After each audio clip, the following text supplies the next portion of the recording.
বিসমিল্লাহির রহমানির রহিম। যারা শুনছেন আমার আজকের আলোচনা, সবাইকে আমার সালাম, আসসালামু আলাইকুম। আজকে যেটার জন্য একটু আলোচনা করতে আসি সেটা হলো মূলত জুলাই আগস্টে যারা নেতৃত্ব দিয়েছিল, পাশাপাশি যারা বর্তমানে রাজনৈতিক দল হিসেবে আত্মপ্রকাশ করে বিভিন্ন প্রোগ্রামে তারা নিজেদেরকে জানান দিচ্ছে, তাদেরকে নিয়ে মূলত দেখেন, যখন অগাস্ট মাসে 5 তারিখে যখন বাংলাদেশের ইতিহাস থেকে যখন ফেসিবাদী মুক্ত হলো, নতুন একটা ইতিহাস রচনা হলো, এরই ধারাবাহিকতায় আমরা অনেকেই চিন্তা করেছিলাম যে নতুন একটা হয়তো বাংলাদেশ আমরা পাবো, টুডে টুমোরো আমরা পাবো, যেহেতু ফেসিবাদ থেকে দেশ মুক্ত হয়েছে। এই ফেসিবাদকে দেশ থেকে বিতাড়িত করার জন্য এবং দেশের যে গণতন্ত্র, এই গণতন্ত্র ফিরিয়ে আনার জন্য বাংলাদেশ জাতীয়তাবাদী দল বিএনপি সহ নাগরিক পার্টি, নাগরিক ঐক্য, গণ অধিকার পরিষদ, তারপরে গণসংহতি, এভাবে অনেক রাজনৈতিক দল দীর্ঘদিন যাবৎ আন্দোলন সংগ্রামের মধ্য দিয়ে যাচ্ছে, যাদেরকে প্রতিনিয়তই জেল জুলুম এগুলাতে সবসময় তাদেরকে থাকতে হতো। এখন আসি, একটা সময় গিয়ে ফেসিবাদ থেকে যে মুক্ত হবে দেশ, সেটা আসলে সকলেই জানতো। কেন জানতো? কারণ হলো, যখন জুলুম করা হয়, জুলুমবাজের কিন্তু পতনও আছে। পতন একদিন হবেই, যে কোনো একটা উসিলা দিয়েই হবে। তার ওই ধারাবাহিকতায় ছাত্র জনতার ডাকে সাড়া দিয়ে বাংলাদেশের আপামর সকল স্তরের মানুষ, কৃষক থেকে শুরু করে কামার, জেলে, মুচি, ব্যবসায়ী, রাজনৈতিকবিদ, রাজনৈতিক কর্মী, সুশীল সমাজ, সকলে ঝাঁপিয়ে পড়ে এই আন্দোলনকে পরিপূর্ণ একটা রূপ দিয়ে ফেসিবাদ থেকে এই দেশকে মুক্ত করেছে। এখন মুক্ত করার পরে যে নতুন যে বাংলাদেশ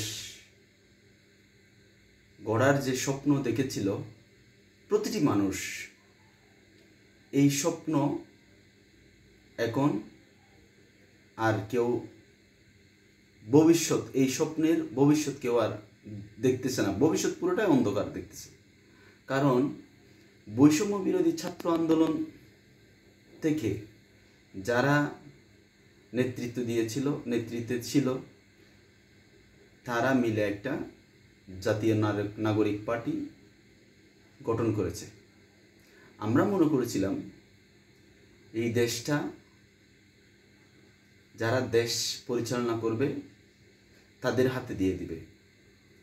কীরকম দিবে? একটা ফ্রি ফেয়ার ইলেকশন হবে, এই ইলেকশনের মাধ্যমে একটা নির্বাচিত সরকার গঠন হবে এবং দেশ যাতে সুন্দরভাবে পরিচালিত হয় সেই উদ্যোগটা ওই নির্বাচিত দলটি নেবে। এখন শুরুতেই দেখলাম সংস্কার নিয়ে সবাই বসে গেছে আলোচনাতে, কিন্তু 1 বছর অবধি কোনো পরিপূর্ণ সংস্কারের কোনো বাস্তবায়ন আমরা দেখলাম না। একটা সংস্কারও আমরা দেখলাম না। শুধু উদ্যোগ নিচ্ছে, উদ্যোগ গ্রহণ করছে, কিন্তু এগুলোর কোনো বাস্তবায়ন আমরা দেখি নাই। 2 নম্বর পয়েন্ট, এখানে যারা রাজনৈতিক দল হিসেবে আত্মপ্রকাশ করেছিল, আজকে তাদের উপর একটা হামলা হয়েছে।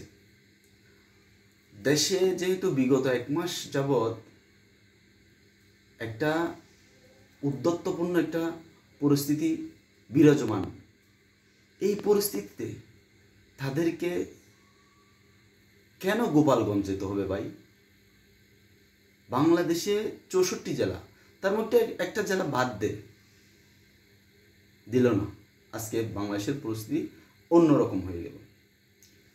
আর একটা বিষয় আমি ব্যক্তিগতভাবে মনে করছিলাম তারা কোনো রাজনৈতিক দল গঠন করবে না। আমি চিন্তা করেছিলাম তারা একটা নির্বাচিত সরকারকে ক্ষমতা দিয়ে তারা ওই নির্বাচিত সরকারকে পাহারাদার হিসেবে আগামী 10টা বছর তারা সময় দিবে। মানে তারা চাইবে তারা দেশটা কিভাবে পরিচালিত হয়, তাহলে নির্বাচিত সরকারও প্রেসারে থাকতো, তাদেরও সিকিউরিটি জিনিসটা এনশিওর হতো। কারণ যারা অভ্যুত্থানের নেতৃত্ব দিয়েছে, পাশাপাশি অভ্যুত্থানের সকল স্তরের মানুষ যারা, সকলেরই তো আসলে একটা নিজেদের মধ্যে একটা ভয় কাজ করতেছিল, ইভেন এখনও করে।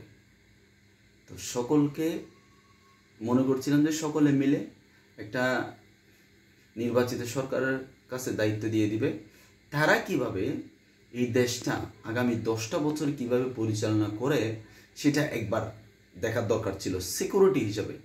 মানে আমরা সিকিউরিটি ফোর্স হিসেবে থাকবো, তোমরা কিভাবে দেশটা পরিচালনা করো আমরা দেখব।